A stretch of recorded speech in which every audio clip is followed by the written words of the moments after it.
కాంగ్రెస్ గెలుపు కోసం కృషి చేస్తే ఓడించానంటూ సోషల్ మీడియాలో చవకబారు ప్రచారం చేస్తారా అని టీపీసీసీ ప్రధాన కార్యదర్శి మధుసూదన్ రెడ్డి ప్రశ్నించారు. బాధ్యతలేవి అప్పగించకపోయినా షాబాద్ మండలంలో కాంగ్రెస్ కి 1890 ఓట్ల మెజారిటీ సాధించి పెట్టానన్నారు. Vijayawada central YCP incharge Vellampalli Srinivas పై పోలీస్ స్టేషన్లలో ఫిర్యాదు చేసినట్లు టీడీపీ నేత బోండా ఉమా చెప్పారు. సెంట్రల్ సెగ్మెంట్ ఓటర్లకు శ్రీనివాస్ గిఫ్టులు ఇచ్చారని ఫైర్ అయ్యారు. వెల్లంపల్లిని ఈజీగా వదలబోమని బోండా స్పష్టం చేశారు. న్యూ బోయిన్పల్లిలో శ్రీ కట్టమైసమ్మ ఆలయంలో ప్రతి అమావాస్య నాడు అన్నదానం చేస్తున్నట్లు కమిటీ సభ్యులు జూజుల క్రాంతి, సాయి తెలిపారు. ఈ కార్యక్రమంలో ముఖ్య అతిథులుగా జంపన ప్రతాప్, గణేష్, మల్లికార్జున్ తదితరులు పాల్గొన్నారు.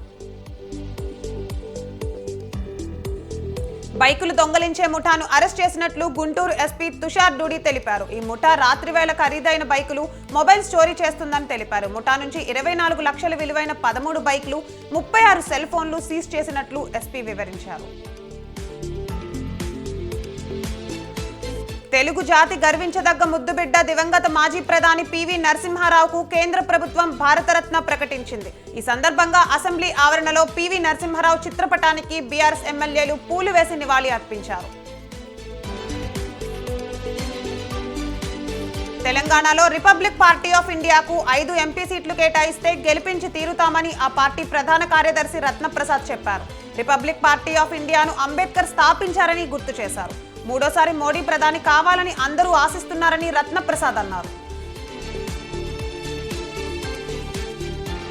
హన్మకొండ జిల్లాలో అన్ని విద్యా సంస్థలు విద్యార్థుల సంక్షేమంపై అధికారులు ప్రత్యేక దృష్టి పెట్టాలని కలెక్టర్ సిక్తా పట్నాయక్ చెప్పారు. ఎస్సీ, ఎస్టీ, బీసీ, మైనారిటీ సంక్షేమ వసతి గృహాలు, గురుకుల పాఠశాలలు, కాలేజీలు, కస్తూర్బా బాలికల స్కూళ్ల నిర్వహణపై కలెక్టర్ సమీక్షించారు. చిత్తూరు జిల్లా వైసీపీ నుంచి టీడీపీలోకి భారీగా వలసలు జరిగాయి. వీకోట మండలం బోయచిన్నపల్లిలో 30 వైసీపీ కుటుంబాలు టీడీపీ కండువా కప్పుకున్నాయి. ఆ కుటుంబాల వారు అమర్నాథ్ రెడ్డి సమక్షంలో టీడీపీ కండువాలు కప్పుకున్నారు.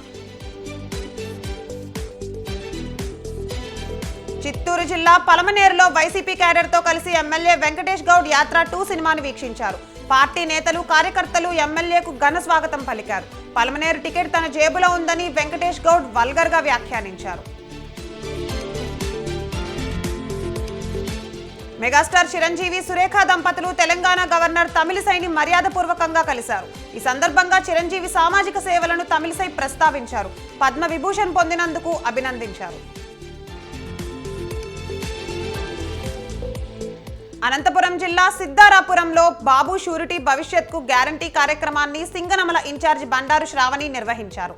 ఎన్నికలకు 2 నెలల ముందే ఏపీలో పసుపు సునామీ చూస్తున్నామని శ్రావణి అన్నారు. వైసీపీ అరాచకాలను ప్రజలంతా గమనిస్తున్నారు అన్నారు.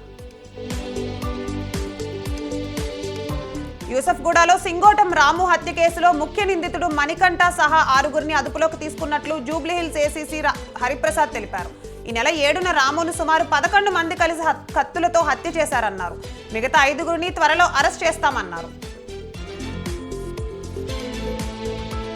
కెనాల్లో పడ్డ బొలెరో. హన్మకొండ కరీంనగర్ రోడ్డులోని భీమారం ప్రాంతంలో బొలెరో వాహనం అదుపు తప్పి కాకతీయ కెనాల్లో పడిపోయింది. వాహనంలో ఉన్న 2కి ప్రమాదం తప్పింది. ఎలాంటి ప్రాణ నష్టం జరగలేదు. సంగారెడ్డి జిల్లా ముత్తంగి ప్రాథమిక పాఠశాలలో ఉపాధ్యాయులు సందీప్, నరసింహులు డీఈఓ వెంకటేశ్వర్లను సస్పెండ్ చేశారు. విద్యార్థులు వారి తల్లిదండ్రుల పట్ల వారు అమర్యాదగా ప్రవర్తించారనే అభియోగంపై డీఈఓ సస్పెండ్ చేశారు. అయోధ్య బాలరాముడి దర్శనం కోసం రైల్వే శాఖ ఏర్పాటు చేసిన సాలార్పూర్ ప్రత్యేక ఎక్స్ప్రెస్లు రైలు సికింద్రాబాద్ నుండి బయలుదేరింది. బీజేపీ మాజీ ఎమ్మెల్యే ఎన్వీఎస్ఎస్ ప్రభాకర్, బీజేపీ నేతలు మల్కా కొమరయ్య ప్రత్యేక రైలుకు పచ్చజెండా ఊపి ప్రారంభించారు.